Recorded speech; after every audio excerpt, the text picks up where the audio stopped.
আমি এতটা ম্যাচিওর না নেহা ক্যারেক্টারটাকে পোট্রে করার মতো। কিন্তু রাকেশ বসু ভাইয়া উনি আসলে এতটা সাহসী ছিলেন যে উনি বিলিভ করেছেন, আমাকে এই সাহস দিয়েছেন যে আমি এই ক্যারেক্টারটা পোট্রে করতে পারবো। আপনারা দেখেছেন যে এখানে নিহা ক্যারেক্টারটাকে যেভাবে আমার পোট্রে করতে হয়েছে, বাস্তব জীবনে আয়েশা একদমই সেরকম না। সেটা তার বাচনভঙ্গিতে হোক, সেটা তার পোশাক আশাকে হোক, তার লাইফস্টাইলে হোক।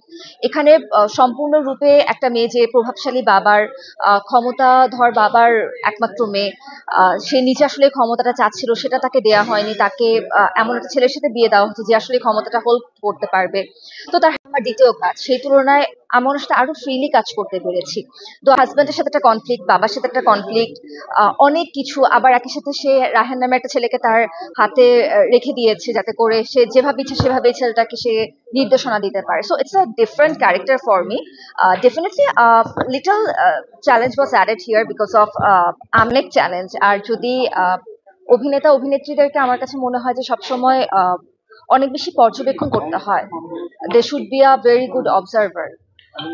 এই কাজটা করতে যে আমার যেমন মনে হয়েছিল, এবং আজকে যখন পর্দাতে দেখছিলাম কিছু কিছু সিন দেখে আমি হাসছিলাম যে ও এটা কি করলাম আমি, এর থেকেও তো আরো ভালো পারফর্ম করা যায়।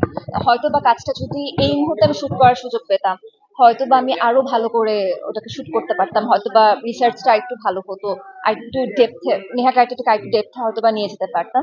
বাট ইটস ওকে, আমি তো প্রত্যেকটা কাজ করব, দেখবো, সেইখানে যে ভুলগুলো করবো সেগুলো থেকে আমি শিখবো। এটাই চাই যাতে শিখে শিখে নিজেকে আরেকটু পোক্ত করতে পারি, আর একটু অভিনয়ের জন্য যাতে আরেকটু দক্ষ করতে পারি। That's it.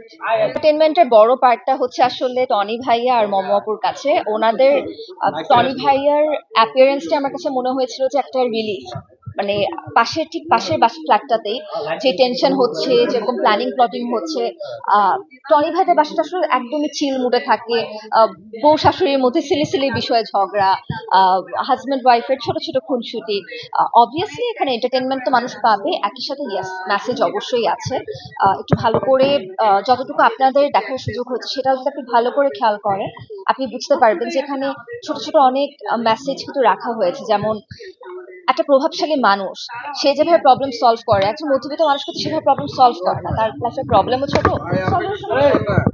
আবার যত বড় মানুষ, যত বড় ক্ষমতা, তত বড় সমস্যা, তত বাজে সলিউশন সেটার। সেরকম হ্যাঁ, ছোট ছোট অনেক মেসেজ, অনেক খুদে বার্তা আপনারা পাবেন। তাই এটা আমার, আপনার, আমাদের গল্প, আমাদের আশেপাশে ছড়িয়ে ছিটিয়ে থাকা অনেক মানুষের গল্প।